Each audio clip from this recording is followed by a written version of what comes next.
Pak? Karena terjadinya ini, karena jiwa pengabdian tidak pernah dia bawa waktu dia menjabat.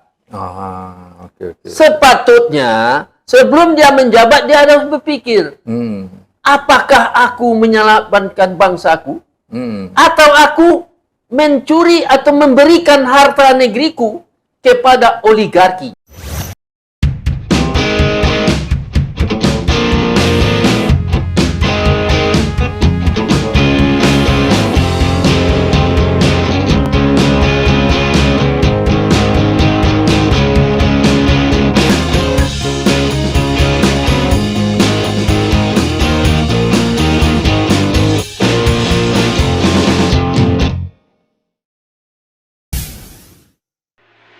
Assalamualaikum warahmatullahi wabarakatuh. Jumpa lagi dengan Kang Mizan di TV Masumi.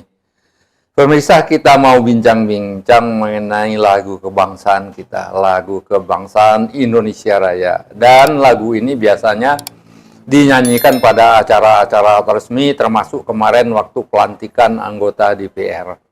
Nah, untuk itu seperti biasa kita akan bincang-bincang dengan Dr. Wazri Afifi yang tidak asing lagi di TV Masumi. Assalamualaikum Pak Wazri. Waalaikumsalam warahmatullahi wabarakatuh.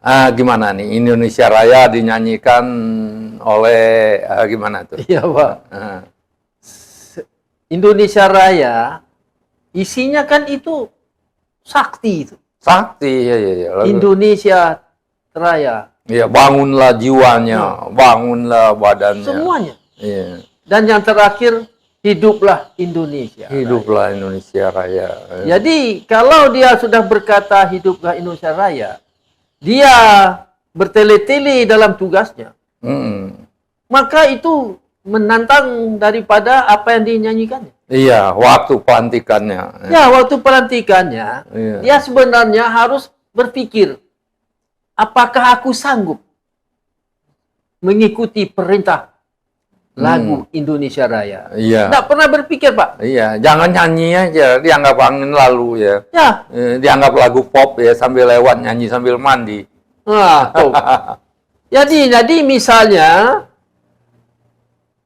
diciptakan, disetujui, diakui lagu Indonesia Raya begitu, Pak. Iya. Supaya bangsa ini betul-betul mengabdi kepada bangsanya. Betul. Kepada rakyatnya, kepada generasi yang akan datang. Iya. Dia harus berpikir, tentu tumpah darahku. Iya. Di sanalah aku berdiri.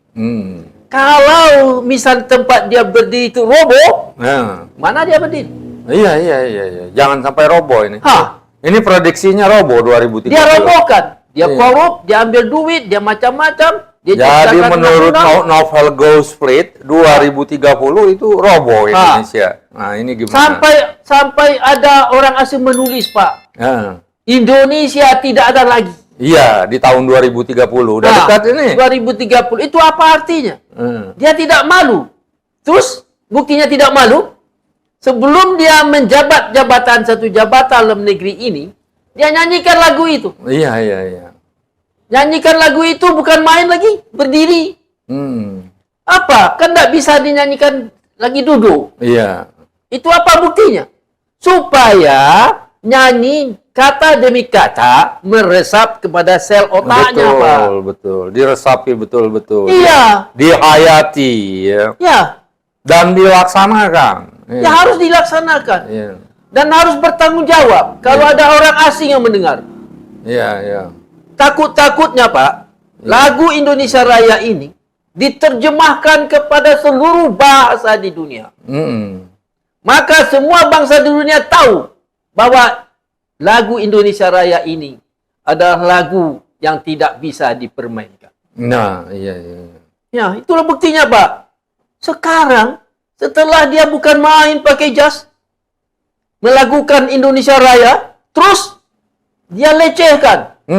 Dia curi, dia rampok, dia korup. Iya, terlibat. Dia akui undang-undang yang menyusahkan rakyat. Iya. Dia tanda tangani. Iya. Negara lain menghina, dia diam. Iya. Tidak pernah berpikir bangsanya disiksa oleh bangsa lain, dia diam di luar negeri. Iya. Padahal dia sebelum menjabat jabatan itu Iya. menyanyikan Indonesia Raya. Jadi Indonesia Raya dinyanyikan oleh orang-orang, apa itu namanya? Orang-orang pengkhianat. Pengkhianat. Ha. Dia tidak tahu bahwa kalau dia mengingkari isi kata-kata nyanyi Indonesia Raya itu, Iya. dia disebut pengkhianat. Pengkhianat, betul. Iya, iya.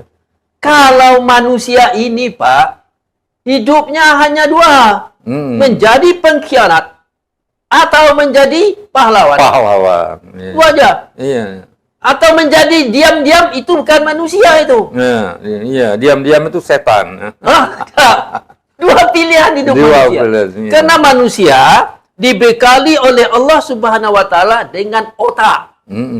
Otak itu gunanya digunakan oleh makhluk manusia Iya, untuk membedakan yang batal dan yang halal. Yang halal, yang batil dan yang halal. Ya, yang batil dan yang halal. Memang lagu Indonesia Raya itu sangat agung, ya. Ya. Sangat mulia, diciptakan jauh-jauh oleh pendiri bangsa kita. Ya. Jadi kita yang menyanyikan itu harus setia pada Indonesia untuk membangun jiwanya, raganya, ya, untuk Indonesia Raya.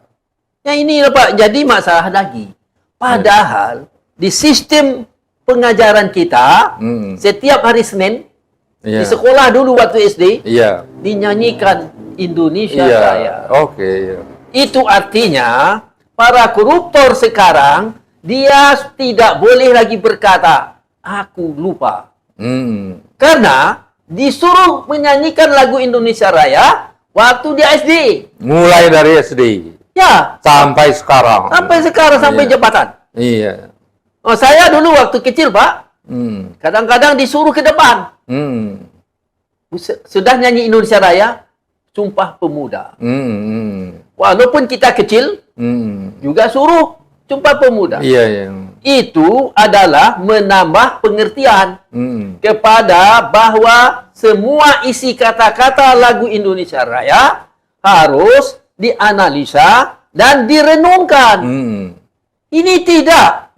Sebelum dia menjabat, bukan main lah dia. Iya, iya. Pakai peci Indonesia Raya, Indonesia lagi. Nyanyikan Indonesia, bukan main. Iya, iya. Sudah itu, sudah mendapat jabatan, dia lupa. Kenapa begitu, Pak? Kenapa begitu terjadinya? Ya, Pak, karena terjadinya ini. Karena jiwa pengabdian tidak pernah dia bawa waktu dia menjabat. Oke. Sepatutnya, sebelum dia menjabat, dia harus berpikir, apakah aku menyelamatkan bangsaku? Atau aku mencuri atau memberikan harta negeriku kepada oligarki yang telah memberikan uang. Betul. Nah, oligarki tidak pernah berkata sumbang, nyumbang. Tak ada itu. Jadi sebab dia menyanyikan lagu Indonesia Raya sebagai pengkhianat, oleh karena dia sampai ke sana dimodali oleh oligarki. Kurang lebih gitu, Pak ya? Ya. Dia lupa bahwa sebelum dia duduk di atas kursi atau duduk di dalam bangunan gedung itu, mula-mula menyanyikan Indonesia Raya. Iya. Kalau berdoa sudah diputar belit oleh orang, Pak. Dulu berdoa seperti berkata Allah untuk orang Islam dan orang selain Islam membuat doa masing-masing. Sekarang diganti. Berdoa mulai. Itu aja. Nah, sudah mulai nih, Pak. Jadi udah takut-takutnya nanti lagu Indonesia Raya ini disebut gitu juga. Iya. Indonesia Raya mulai. Wah, itu tuh, Pak. Iya. Itu kita takut itu. Ya, berbahaya itu. Kita harus kita ingatkan kalau kita ingin Indonesia tidak hancur di tahun 2030 nanti. Ya. Ya. Ya, gimana, Pak? Pelajarin. Kesimpulan kita terakhir gimana, Pak? Kesimpulannya, Pak, gini. Kalaulah seseorang ingin menjabat seperti anggota DPR, DPRD, Presiden, atau semua yang bertugas membuat atau mengambil kebijakan di negeri ini, pasti menyanyikan Indonesia Raya. Betul. Dan mereka yang menyanyikan Indonesia Raya itu menganalisa, mempelajari, merenungkan, memikirkan hikmahnya tentang apa sebab dinyanyikan sebelum memegang jabatan. Ini kita malu, Pak. Bukan dinyanyikan kuat-kuat lagi. Sudah itu, setelah dia duduk di jabatan yang dia cari, mulailah bertele-tele hidupnya. Kena OTT. Ya, kena OTT lagi. Tak malu pula. Sudah itu bangga lagi. Dia memasukkan bangsanya ke penjara. Memfitnah, membuat strategi belah bambu. Belah bambu. Ya. Mencari orang-orang yang berkuasa yang salah. Supaya bisa dijadikan sandera. Sandra. Itu namanya adalah Politik belah bambu. Ya, politik belah bambu. Itu memperkuat pengkhianatan dia. Oh, iya.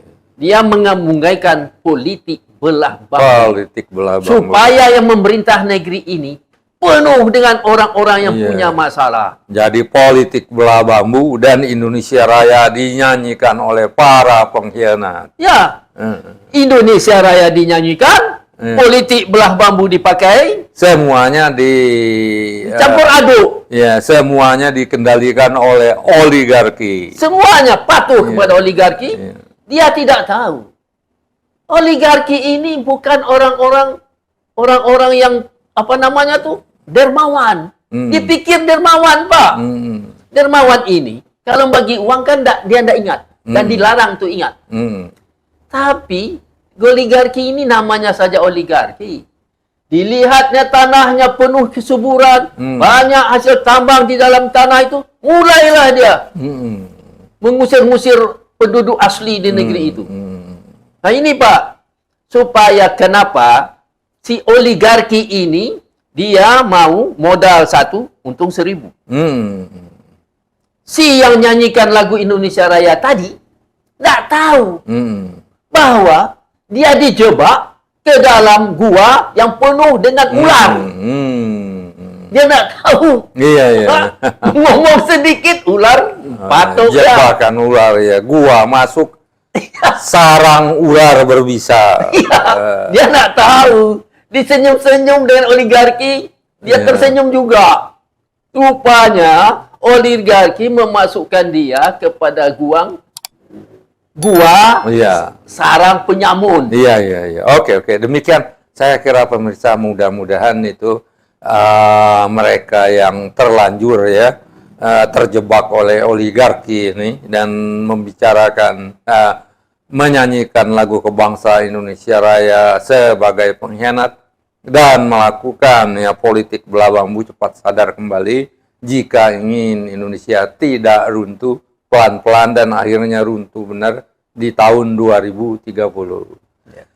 Wabillahi taufik wal hidayah. Wassalamualaikum warahmatullahi wabarakatuh.